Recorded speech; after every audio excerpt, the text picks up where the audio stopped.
Hello everyone, welcome to मेंटिंग market. मैं हूं प्रज्ञा अवस्थी और आज हम बहुत ही इंटरेस्टिंग टॉपिक पे बात करने वाले हैं जो आपको हेल्प करेगा एक परफेक्ट स्टॉक तक पहुंचने के लिए। जी हाँ, स्टॉक सिलेक्शन करने का एक बेहतरीन तरीका जो आपके हसल को कम करेगा और स्टॉक को सेलेक्ट करने के तरीके को और भी ज़्यादा ऑर्गेनाइज करेगा, जिसमें आप जल्दी से हाई पोटेंशियल वाले स्टॉक्स तक पहुंच सकते हैं। सबसे पहला क्वेश्चन, स्टॉक सिलेक्शन क्यों इतना इंपॉर्टेंट है? देखिए, अगर आपको स्टॉक मार्केट में पैसे कमाने हैं तो स्टॉक तो खरीदना होगा और स्टॉक तो बहुत सारे अवेलेबल हैं, तो एक सही स्टॉक तक जाना सबसे इंपॉर्टेंट टास्क होता है। अगर आपका स्टॉक सिलेक्शन सही है तो आपने 50% काम तो कर ही लिया। स्टॉक सिलेक्शन करने के बहुत से तरीके हैं, जिसमें से एक बहुत इंपॉर्टेंट तरीका है सेक्टर्स के थ्रू स्टॉक्स को सिलेक्ट करना। सेक्टर्स क्या होते हैं? सेक्टर्स समझिए आप ऐसे कि एक इंडस्ट्री है, टाइप ऑफ इंडस्ट्री। जैसे ऑटोमोबाइल, ऑटो सेक्टर में Bajaj auto, Tata Motors, TVS Motors, M&M, इस तरह के जो भी ऑटो कंपनीज हैं, जो बड़ी ऑटो कंपनीज हैं, रेप्यूटेड ऑटो कंपनीज हैं, ये सब एक तरह की इंडस्ट्री से आती हैं और इस इंडस्ट्री को कहते हैं ऑटोमोबाइल सेक्टर। इसी तरह से बहुत से और सेक्टर्स हैं, जैसे financial services, FMCG, metal sector, etcetera. जैसे कि स्टॉक्स के अपने कैंडलस्टिक चार्ट्स होते हैं, वैसे ही इंडाइसेस के भी अपने कैंडलस्टिक चार्ट्स होते हैं। एक इंटेलिजेंट इन्वेस्टर और इंटेलिजेंट ट्रेडर इतने सारे स्टॉक्स को एक साथ सेलेक्ट करने से पहले सेक्टर्स को एनालाइज करना जरूरी समझता है। अगर आपने सही सेक्टर पकड़ लिया तो उस सेक्टर से बिलोंग करने वाली सारी अच्छी कंपनियों तक आप जा सकते हैं और बाकी सारे और सेक्टर जो थोड़े वीक चल रहे हैं, आप उन कंपनियों से दूर रह सकते हैं और ऐसे आपका फिल्टरेशन और ज़्यादा परफेक्ट हो सकता है। आप ऐसे समझिए कि अगर कोई इंडस्ट्री अच्छा काम कर रही है, कोई इंडस्ट्री स्ट्रांग है, तो उससे जुड़ी बाकी कंपनियां भी प्रॉफिटेबल होंगी, इसकी प्रोबेबिलिटी बढ़ जाती है। इसीलिए आज के वीडियो में हम जानेंगे कि कैसे हम सेक्टर्स को एनालाइज करें और उस सेक्टर के थ्रू अच्छे अच्छे स्टॉक्स तक पहुंचे जहां ट्रेडिंग करने की अपॉर्चुनिटी बेहतर है और प्रॉफिटेबल होने के चांसेस हाई हैं। चलिए चलते हैं।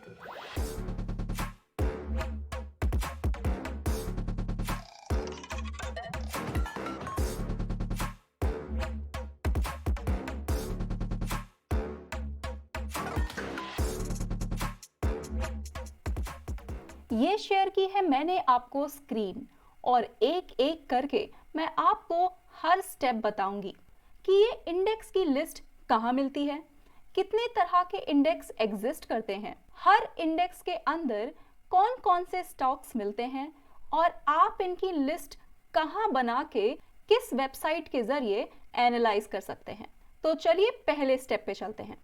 सबसे पहले हम गूगल पे टाइप करेंगे NSE, नेशनल स्टॉक एक्सचेंज। ये गवर्नमेंट साइट है और हम इसे ओपन करेंगे तो खुल जाएगा इसका होम पेज। होम पेज पे जाने के बाद यहाँ आप टाइटल बार पे देख सकते हैं, 3rd नंबर पे मार्केट डेटा लिखा हुआ है। मार्केट डेटा पे जैसे ही आप टच करेंगे, यहाँ पे एक ड्रॉप डाउन आ जाएगा और ड्रॉप डाउन पे आप देखिए इंडाइसेस लिखा हुआ है। बस सारे इंडाइसेस आपको यही मिलने वाले हैं। हमने इस पे क्लिक किया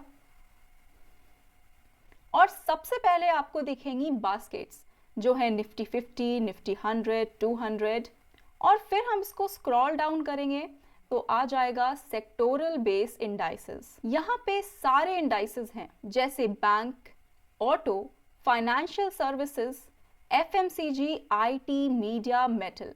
हम जब इनके ऊपर क्लिक करेंगे, जैसे कि मैं क्लिक करने वाली हूँ निफ्टी मेटल के ऊपर, मैंने ये क्लिक किया और निफ्टी मेटल के अंदर जो भी स्टॉक्स अवेलेबल हैं वो सब यहाँ पे दिखेंगे।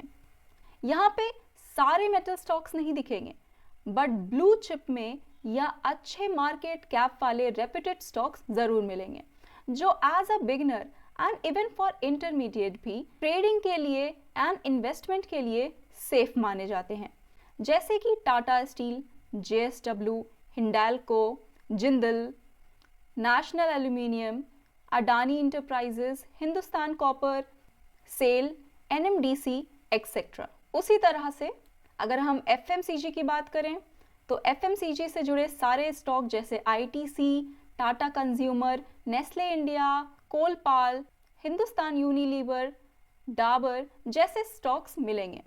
पर हम इनके चार्ट्स की स्टडी कैसे करें? उसके लिए हमें एक और साइट पे जाना है जिसका नाम है investing.com। investing.com के ऊपर मैंने प्रॉपर वीडियो बनाया है जहां पे आप अपनी वॉच लिस्ट बना सकते हैं। हालांकि मैं आपको दोबारा दिखाऊंगी। यहाँ आप investing.com टाइप करेंगे और आपको होम पेज मिलेगा।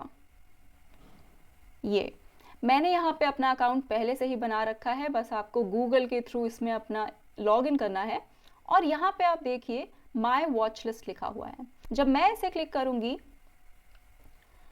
तो यहाँ से इस प्लस साइन से आपको नई वॉच लिस्ट बनाने का मौका मिलेगा। यहाँ पे आप कोई भी नाम लिख सकते हैं, जैसे मैं लिख देती हूँ न्यू इंडेक्स और मैंने एंटर कर दिया। ये देखिए एक नई वॉच लिस्ट बन गई। अब यहाँ पे मैं जब किसी भी इंडेक्स का नाम डालूंगी, जैसे कि मैंने डाला निफ्टी बैंक और मैंने इसे क्लिक कर दिया, तो ये यहाँ पे मेरी वॉच लिस्ट में ऐड हो गया। आप भी इस तरह से अपनी वॉच लिस्ट बना सकते हैं, पर मैंने यहाँ से पहले ही बना रखी है जिसमें आपका टाइम कम वेस्ट हो। ये कुछ इंपॉर्टेंट 14 इंडेक्स हैं जिनके बारे में मैं एक एक करके बताऊंगी। आप यहाँ चार्ट्स पे क्लिक करके इनको चार्ट के फॉर्म में एनालाइज कर सकते हैं, जैसे हम टेक्निकल एनालिसिस करते हैं। इसको मैक्सिमाइज करके इसको कैंडलस्टिक चार्ट में कन्वर्ट करेंगे। वॉल्यूम को हम हाइड कर सकते हैं, इसका कोई पर्पस नहीं है। और बेटर ट्रेंड एनालिसिस के लिए हम यहाँ पे एक मूविंग एवरेज डाल देंगे। मूविंग एवरेज मैं रख लूंगी 100 मूविंग एवरेज, जो कि एक लॉन्ग टर्म के ट्रेंड को देखने के लिए बढ़िया मूविंग एवरेज होता है। मूविंग एवरेज कोई बड़ी चीज नहीं है, ये बस एक अर्थमेटिक मीन है, एक एवरेज है 100 दिनों के प्राइस का। और ये मूविंग एवरेज इसलिए है क्योंकि ये रीसेंट के 100 डेज को पकड़ता रहता है और पीछे के 100 डेज को छोड़ता चला जाता है। और इस तरह से ये एक लाइन बन जाती है जो आपको ईज देती है ये समझने के लिए कि कोई भी स्टॉक का ट्रेंड क्या है, क्या ये लगातार ऊपर की तरफ चल रहा है या फिर ये एक जोन में अटका हुआ है। तो चलिए एक एक करके देखते हैं। सबसे पहले आपको क्या करना है? सबसे पहले हमने ये जब लिस्ट बना ली 14 इंडेक्सेस की, तो हम पहले इसको रखेंगे वीकली कैंडलस्टिक चार्ट पे। वीकली क्यों? क्योंकि हमें एक लंबे ट्रेंड के बारे में बात करनी है, ना कि हम रोज रोज इंडेक्स देखेंगे। किसी भी इंडस्ट्री में रोज रोज चेंजेस नहीं आते हैं। अगर कोई इंडस्ट्री अच्छा काम कर रही है, वो प्रॉफिटेबल है, तो वो कुछ हफ्तों महीनों तक चलती है। इसीलिए हम डेली चार्ट ना देख के वीकली चार्ट देखेंगे, जिसमें एक एक ग्रीन कैंडल या एक एक रेड कैंडल एक एक हफ्ते को दिखाएगी। और इसी तरह से कई कई हफ्तों तक उस सेक्टर का, उस इंडस्ट्री का ट्रेंड हम समझ पाएंगे। अगर वो ट्रेंड पॉजिटिव होगा तो हम उस इंडस्ट्री से रिलेटेड वो सारे स्टॉक्स का एनालिसिस करेंगे और अपने लिए बेस्ट स्टॉक चुनेंगे। और यहाँ पे पहला इंडेक्स खुला हुआ है निफ्टी IT। अब क्योंकि यही पहले खुल गया है तो हम चलिए यहीं पे एनालिसिस कर लेते हैं।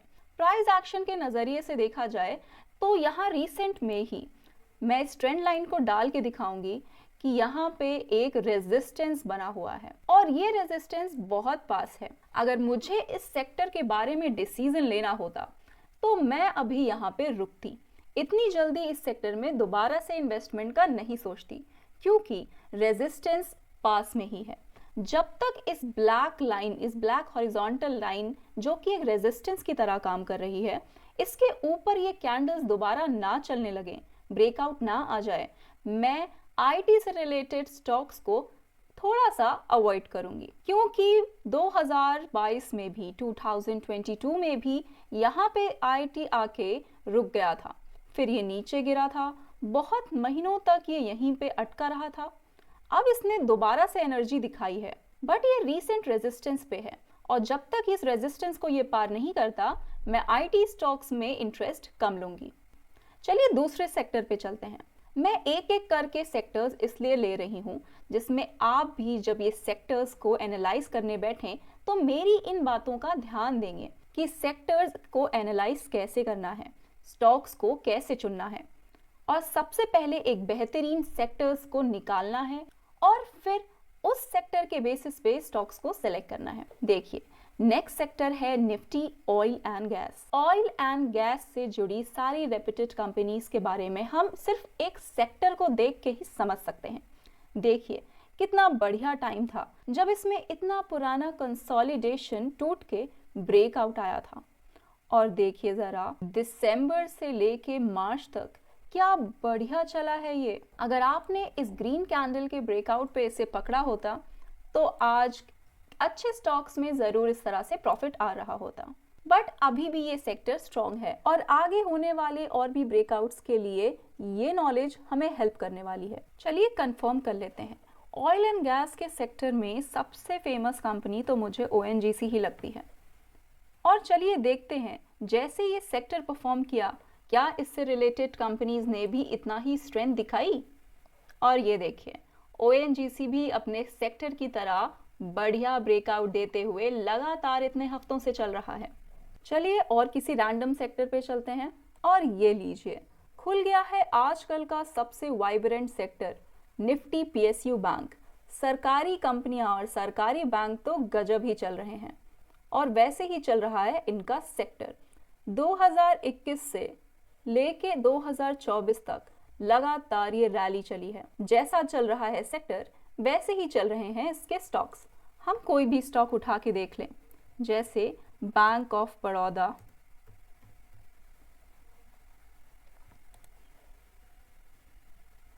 ये देखिए एग्जैक्टली अपने इंडेक्स की तरह ये भी चल रहा है। मतलब हमने अगर इंडेक्स देख लिया तो उससे रिलेटेड 5-6 कंपनीज तो मान लीजिए हमने एक ही बार में देख ली। बस फिर जो सेक्टर अच्छा लगे उन्हीं की कंपनीज को रेडार पे रखना शुरू कर दीजिए। इसके बाद बात करते हैं निफ्टी एफएमसीजी सेक्टर की। एफएमसीजी सेक्टर है फूड रिलेटेड कंज्यूमर ड्यूरेबल्स का। फूड ही नहीं, डेली ग्रोसरी से रिलेटेड सारी ही चीजें, जिसमें कंपनीज आती हैं हिंदुस्तान यूनिलीवर, आईटीसी, कोलपाल एक्सेट्रा। और ये सेक्टर एक एवरग्रीन सेक्टर है। ये सेक्टर हमेशा चलता है, भले ही कोरोना का बड़ा पैंडेमिक हो या कोई बैंक करप्ट हो या फिर रिसेशन आ जाए, पर एफएमसीजी सेक्टर हमेशा ही चलता रहता है। एफएमसीजी सेक्टर इन्वेस्टमेंट पर्पस के लिए बहुत अच्छा होता है और आप देख रहे हैं इसे 2012 से ये सेक्टर जब से स्टैब्लिश हुआ है तब से लेके अभी तक ये ब्लू कलर का मूविंग एवरेज बता रहा है कि ये लगातार बढ़ता ही जा रहा है। ऐसे सेक्टर्स इन्वेस्टमेंट और ट्रेडिंग दोनों के लिए ही सेफ होते हैं। इससे रिलेटेड कुछ कंपनियां जैसे नेस्ले, देखिए जैसे एफएमसीजी सेक्टर वैसे ही नेस्ले का चार्ट लगातार चलता जा रहा है। हम ब्रिटानिया का चार्ट भी देख लेते हैं एक और एग्जाम्पल के लिए।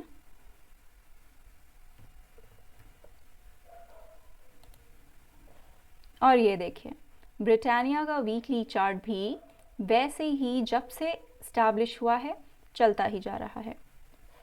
फिर अगर हम बात करें फार्मा सेक्टर की, तो फार्मा सेक्टर एक सीजनल सेक्टर होता है।